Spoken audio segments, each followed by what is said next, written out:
বন্ধুরা, বাড়িতে যখন ঈশ্বরের বাস হয় তখন এই ৮টি শুভ সংকেত দেখা যায়। যদি প্রতিদিন সকালে আপনি এই সংকেতগুলি বুঝতে পারেন, তাহলে বুঝে নেবেন যে আপনার বাড়িতে ঈশ্বরের আগমন হয়ে গেছে। কিন্তু সেই সংকেতগুলি কি? আজ আমরা সেই বিষয়েই আলোচনা করব এবং তা জানব। ভগবানকে খুশি করতে মানুষ অনেক পূজাপাঠ এবং ব্রত পালন করে। ভগবানের সামনে সকাল সন্ধ্যা প্রদীপ জ্বালানো থেকে শুরু করে ভোগ নিবেদন করে, যাতে ভগবানের কৃপা বজায় থাকে এবং জীবনে কোনো সমস্যার সম্মুখীন না হতে হয়। আমরা সবাই জানি যে ভগবানের পূজা ও আরাধনা করলে তিনি আমাদের উপর প্রসন্ন হন। কিন্তু আপনি কি জানেন যে তিনি আমাদের এই বিষয়টিরও সংকেত দেন? চলুন জেনে নিই সেই সংকেতগুলি সম্পর্কে, যা আপনাকে জানান দেবে যে ঈশ্বরের বিশেষ কৃপা আপনার উপর রয়েছে। বন্ধুরা, যখন আপনি পূজাপাঠ করেন তখন ঈশ্বর আপনার বাড়িতে বাস করবেনই, সেটা প্রত্যক্ষভাবে হোক বা পরোক্ষভাবে। তিনি যখন বাড়িতে বাস করেন তখন আপনি তা অনুভব করতেই পারেন। অনেক সময় আপনি তাকে দেখতেও পারবেন। অনেক সময় এমন হয় যে ভগবান আপনার বাড়িতে বাস করলেও আপনার কিছু ভুলের কারণে চলে যান। আপনার কিছু কর্মের জন্য তিনি ফিরে যান। কারণ সেই সময় মানুষ প্রায়শই এই ভুলটি করে। তারা কখনো পূজাপাঠ করে, তারপর ছেড়ে দেয়, আবার কিছুদিন পর পূজাপাঠ করে, তারপর আবার ছেড়ে দেয়। এটি ঠিক নয়। এতে ঈশ্বর চলে যান। এটি আপনার কখনোই করা উচিত নয়। অনেক লোক আছেন যাদের বাড়িতে ঈশ্বর বাস করেন, কিন্তু তারা নিজেরা এই বিষয়টি জানেন না এবং নিজেরাই তাদের অপমান করে ফিরিয়ে দেন। তারা বলে, আমি তো প্রতিদিন ঈশ্বরের পূজা করি, তবু ঈশ্বর আমাকে কেন দেখা দেন না? আপনার এই ধরনের কথা ঈশ্বরকে রুষ্ট করে দেয়। তাই আজ আমরা আপনাকে সেই সমস্ত সংকেত বিস্তারিতভাবে বলবো, যার মাধ্যমে আপনি নিজেই বুঝতে পারবেন যে ঈশ্বর আপনার বাড়িতে এসেছেন। তাই চলুন জেনে নিই সেই সংকেতগুলি সম্পর্কে। কিন্তু তার আগে যদি আপনি চান যে লক্ষ্মী মাতার আশীর্বাদ আপনার উপর বজায় থাকুক, তাহলে এই ভিডিওটি একটি লাইক করুন, চ্যানেলটি সাবস্ক্রাইব করুন এবং কমেন্ট বক্সে জয় মা লক্ষ্মী লিখুন। সংকেত ১। যখন আপনি ঘুমিয়ে থাকেন এবং ব্রহ্ম মুহূর্তে সূর্যোদয়ের আগের সময় নিজে থেকে উঠে যান। প্রতিদিন আপনার ঘুম এই সময়েই ভেঙে যায়। পাশাপাশি যদি ব্রহ্ম মুহূর্তে আপনি এমন কোনো স্বপ্ন দেখেন, যেমন মন্দিরে পূজা করছেন, মন্ত্র জপ করছেন, তাহলে ব্রহ্ম মুহূর্তে দেখা এমন স্বপ্ন এই ইঙ্গিত দেয় যে ঈশ্বর আপনার বাড়িতে আছেন। সংকেত ২। যদি ব্রহ্ম মুহূর্তে আপনি শঙ্খের আওয়াজ শুনতে পান, মন্ত্রের আওয়াজ শুনতে পান, ঘণ্টার আওয়াজ শুনতে পান, বা কেউ রাম রাম বলছে এমন আওয়াজ যদি শুনতে পান, তাহলে এটি দ্বিতীয় সংকেত, যা জানান দেয় যে ভগবান আপনার বাড়িতে এসেছেন। সংকেত ৩। যখনই আপনি সকালে স্নান করে তৈরি হন, তখন আপনার কাছে একটি আলাদা সুগন্ধ আসে। এটি একটি অদ্ভুত সুগন্ধ যা বাড়ির অন্য কেউ পায় না, শুধু আপনি অনুভব করেন। এটি কোনো সুগন্ধি, আগরবাতি বা অন্য কিছুর গন্ধ নয়। এটি আপনার বাড়ির মন্দির থেকে আসে। এখন যে ঘরে তিনি অবস্থান করবেন, সেখানেই আপনি এই সুগন্ধ পাবেন। আর যতই আপনি আপনার বাড়ির পূজার ঘরের কাছে যাবেন, ততই এই সুগন্ধ তীব্রতর হবে।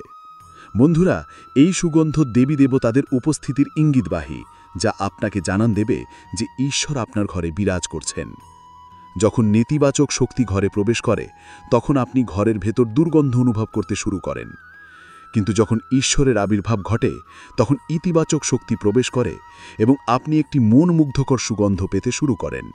এটি অত্যন্ত সুন্দর, মিষ্টি ও হৃদয়গ্রাহী একটি গন্ধ, যা আপনার মনকে সম্পূর্ণভাবে আকৃষ্ট করে ফেলে। ৪। যখনই আপনি পূজা করতে যান, ঠিক সেই সময় যদি কোনো প্রাণী, যেমন কুকুর, বেড়াল, গরু অথবা কোনো ভিক্ষুক আপনার দরজায় এসে উপস্থিত হয়, এবং এটি সপ্তাহে ৩-৪ বার নিয়মিতভাবে ঘটে, অর্থাৎ আপনার পূজার সময়ই তারা আসে, তাহলে এর অর্থ হল ঈশ্বর আপনার ঘরের দরজায় কড়া নাড়ছেন। তার আগমন ঘটছে। কারণ গরু মাতা লক্ষ্মীর স্বরূপ হিসেবে বিবেচিত, কুকুর ভৈরব বাবা বা কাল ভৈরবের প্রতীক, আর কোনো ভিক্ষুক এলে তা ঈশ্বরের কোনো না কোনো রূপেই আসেন। তাই আমাদের কখনোই তাদের তাড়িয়ে দেওয়া উচিত নয়, বরং তাদের সন্তুষ্ট করা উচিত, অর্থাৎ তাদের খাবার দেওয়া উচিত, সম্মান দেওয়া উচিত। টাকা বা অন্য কিছু দান করা আলাদা বিষয়, কিন্তু সবচেয়ে বড় দান হল অন্নদান ও জলদান। সংকেত ৫। যদি রাতে ঘুমের মধ্যে আপনার বারবার স্বপ্ন আসে এবং সেই স্বপ্নে মন্দির, ভগবানের মূর্তি বা ছবি দেখতে পান, তাহলে এর অর্থ হল ভগবানের কৃপা আপনার উপর বর্তমান। অনেক সময় এমন হয় যে আপনি কিছু নেওয়ার জন্য এগিয়ে যান, কিন্তু নেওয়ার মুহূর্তে আপনার মনে সংশয় জাগে। সবকিছু ঠিক থাকার পরও কোনো অজানা কারণে আপনি সেই সিদ্ধান্ত নিতে পারছেন না। এটি দৈব শক্তির আশীর্বাদের লক্ষণ হিসেবে বিবেচিত হয়। সংকেত ৬। যাদের উপর ভগবানের কৃপা থাকে তারা ধনী হন বা দরিদ্র সর্বত্র সম্মান পান। যদি কেউ কম পরিশ্রম করেও সফলতা অর্জন করেন তবে তা ভগবানের কৃপারই নিদর্শন। ভগবান তাদের সব সমস্যা থেকে রক্ষা করেন। যাদের উপর ভগবান সন্তুষ্ট তারা সব পরিস্থিতিতেই সুখী থাকেন। তাদের জীবনে যতই দুঃখ থাকুক না কেন তারা সর্বদা আনন্দিতই থাকেন। তাদের কোনো সমস্যাই ভয় দেখাতে পারে না। তারা সহজেই সব বাধা অতিক্রম করে ফেলেন। সংকেত 7, প্যাঁচা দেখা শুভ। হিন্দু ধর্মে প্যাঁচাকে বিশেষ গুরুত্ব দেওয়া হয়েছে। প্যাঁচাকে মা লক্ষ্মীর বাহন হিসেবে গণ্য করা হয়। তাই যদি কোথাও আপনার প্যাঁচা দেখা হয় তবে তা অত্যন্ত শুভ সংকেত হিসেবে ধরা হয়। কোনো স্থানে হঠাৎ প্যাঁচা দেখা গেলে বুঝে নেবেন যে শীঘ্রই মা লক্ষ্মী আপনার ঘরে আসছেন। সংকেত 8, খাদ্যাভ্যাসে পরিবর্তন আসা। মা লক্ষ্মী যেই ঘরে আসেন সেই ঘরের মানুষের খাদ্যাভ্যাসে পরিবর্তন দেখা দেয়। বলা হয় এমন ঘরে মানুষের ক্ষুধা কম লাগে। বিশেষ বিষয় হলো এই সব মানুষের জন্য অল্প খাবারই যথেষ্ট মনে হয়। এছাড়া এমন ঘরের মানুষ মাদক বা অপ্রাকৃতিক জিনিসের প্রতি আকর্ষণ হারিয়ে ফেলে। সংকেত 9, মা লক্ষ্মী ধনের দেবী। পরিষ্কার পরিচ্ছন্নতা খুব পছন্দ করেন। যে ঘরে পরিষ্কার পরিচ্ছন্নতা থাকে মা লক্ষ্মী সেই ঘরেই বাস করেন। এছাড়া মা লক্ষ্মী পরিষ্কার করার জন্য ব্যবহৃত ঝাঁটাও খুব পছন্দ করেন। বলা হয় যে সকালে কোথাও যাওয়ার সময় যদি আপনি কোনো বাড়ির বাইরে কাউকে ঝাঁটা দিতে দেখেন তবে এটি অত্যন্ত শুভ সংকেত। সংকেত 10, শঙ্খের আওয়াজ শুভ সংকেত। হিন্দু ধর্মের শঙ্খকে একটি গুরুত্বপূর্ণ স্থান দেওয়া হয়েছে। শুধু তাই নয়, শঙ্খের আওয়াজও অত্যন্ত শুভ বলে বিবেচিত হয়। তাই কোনো শুভ অনুষ্ঠান বা পূজায় শঙ্খ বাজানো হয়। যদি সকালে ঘুম থেকে উঠে আপনি শঙ্খের আওয়াজ শুনতে পান তবে এটি একটি শুভ সংকেত। বিশ্বাস করা হয় যে সকালে শঙ্খের আওয়াজ শোনা মা লক্ষ্মীর আগমনের ইঙ্গিত দেয়। সংকেত 11, যদি আপনি টানা 3 দিন বাড়ি থেকে বের হওয়ার সময় নীলকণ্ঠ পাখি দেখেন তবে বুঝে নিন যে ভগবান আপনার প্রার্থনা শুনেছেন। আপনার কোনো বড় মনোবাসনায় শীঘ্রই পূর্ণ হতে চলেছে। নীলকণ্ঠ পাখি দেখা মহাদেবের কৃপার লক্ষণ। যদি আপনার বাড়ির সামনে প্রায়ই সাদা গরু আসে অথবা কোনোদিন সাদা গরু এসে আপনার বাড়ির সামনে তার বাচ্চাকে দুধ পান করায় তবে এটি দেবী দেবতার কৃপার স্পষ্ট ইঙ্গিত। এটি জানান দেয় যে আপনার পূজা প্রার্থনা সফল হচ্ছে এবং আপনার জীবনের সমস্ত সমস্যা দূর হতে চলেছে। ভগবান আপনার সমস্ত কষ্ট ও দুঃখময় দিন শেষ করতে চলেছেন। সংকেত 12, যদি বাড়ির প্রধান দরজার আশেপাশে পাখি বাসা বাঁধে তবে এটি অত্যন্ত শুভ সংকেত। এটি প্রমাণ করে যে আপনার পূজা সফল হয়েছে। পাখিও তাদের বাচ্চাদের কখনো বিরক্ত করবেন না, বরং তাদের জন্য দানা পানি রাখুন। যদি পূজা করার সময় আপনি এতই আবেগাপ্লুত হয়ে পড়েন যে আপনার চোখ থেকে অশ্রু ঝরে তবে এটি ইঙ্গিত দেয় যে ঈশ্বর আপনার মনের ডাক শুনেছেন। সংকেত 13, আপনি যদি সকালে পূজা করে বাড়ি থেকে বের হয়ে কোথাও বানরের দল দেখেন তবে এটি ইঙ্গিত দেয় যে আপনার পূজা সিদ্ধ হতে চলেছে। ভগবান আপনার প্রতি সদায়। চেষ্টা করুন সেই বানরদের খাবার দিতে। যদি আপনার বাড়িতে কোনো আগরবাতি, রুম স্প্রে বা কৃত্রিম সুগন্ধি ব্যবহার না করেও সুগন্ধ ও সতেজতা অনুভব করেন তবে বুঝে নিন যে ঈশ্বরের কৃপা আপনার উপর রয়েছে। শীঘ্রই আপনার দিন ফিরতে চলেছে। সংকেত 14, পূজার সময় বাড়িতে কোনো অতিথির আগমনও ভগবানের কৃপার লক্ষণ। যদি অতিথি কোনো উপহার নিয়ে আসেন তবে এটি স্পষ্ট ইঙ্গিত যে ভগবান আপনার পূজা গ্রহণ করেছেন। পূজার সময় জ্বলন্ত প্রদীপের শিখা হঠাৎ তীব্রভাবে জ্বলে উঠলে বুঝে নিন যে আপনার পূজা সিদ্ধ হতে চলেছে এবং ঈশ্বরের কৃপায় আপনার দুঃখময় দিন শীঘ্রই দূর হবে। সংকেত 15, রাত 3টের পর দেবী দেবতার শক্তিগুলি জাগ্রত হয়, যা আপনার সাথে অনেক কিছু বলতে চায়।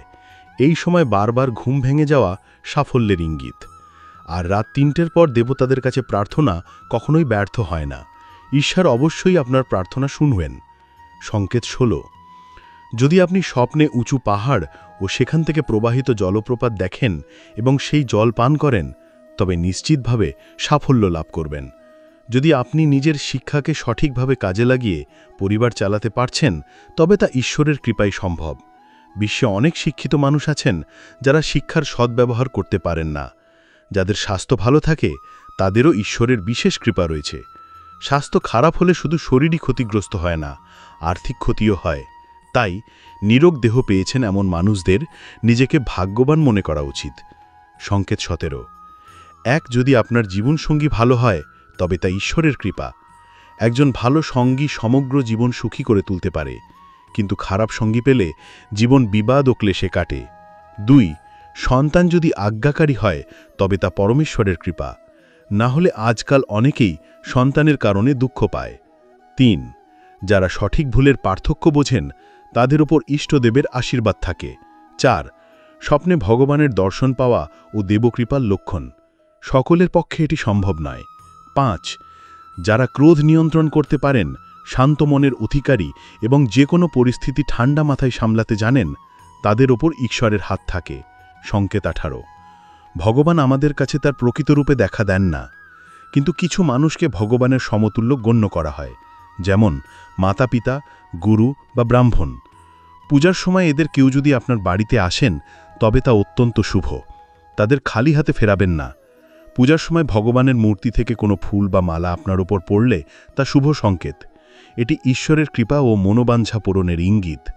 এই সমস্ত তথ্য জনরুচি বিবেচনা করে দেওয়া হচ্ছে। জ্যোতিষ ও ধর্মীয় উপায় পরামর্শ নিজের বিশ্বাস ও আস্থায় প্রয়োগ করুন। ভিডিওটির উদ্দেশ্য কেবল সঠিক দিক নির্দেশনা দেওয়া। এ বিষয়ে আমরা কোনো দাবি করি না। ভিডিওটি ভালো লাগলে লাইক, কমেন্ট ও সাবস্ক্রাইব করতে ভুলবেন না। ধন্যবাদ।